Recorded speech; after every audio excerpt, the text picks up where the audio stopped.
we started this in Cape Coral not only to have a business here, but we also did it for a community. We have a very close-knit community here, and we needed a little something fun and something different.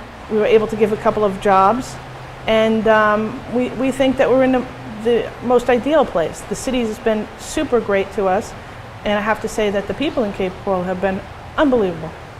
Really. Our Facebook page, everywhere, they're just wonderful.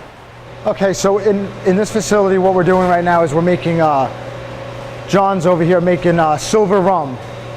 He's dumping some sugar in the wash kettle, and in the wash kettle we put all our ingredients, molasses, sugar, whatever we're making for that day, whatever production calls for.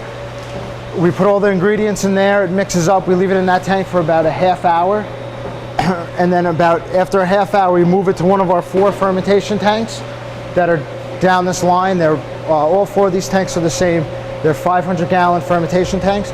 That's where we'll pitch our yeast, and it will sit in these tanks for anywhere from 5 to 7 days till we get a very low percent alcohol, about anywhere from 8 to 10% alcohol, and then we'll take it from this stage and we'll put it over to our still. And in our still, we do our first run on it. That's called the strip and run, and all we're doing is just extracting all the alcohol from the wash. We'll collect that, and then after I clear all 4 fermentation tanks, I'll do my final distillation, and that's where we'll get the good alcohol. That's where I'll do my cuts, my heads, my hearts, and my tails. Your heads are all your low boiling alcohols. Your hearts is the mainstream alcohol for your production, and tails is your high boiling. You get a lot of different flavors and stuff, but it's very unstable, so you have to be very careful for the amount of tails you put into your product. We have a number of rums in production right now, but right now available to the public is our silver rum. Our silver rum is a little bit different than anybody else's rum is because we include barrel-aged rum within our silver.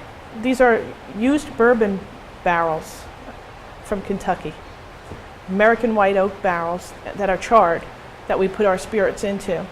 We've been letting them sit in there for about 9 months until we approved it for our silver.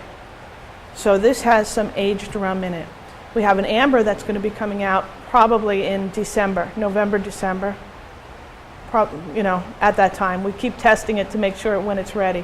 But we also have a spiced, and that'll actually be out in August.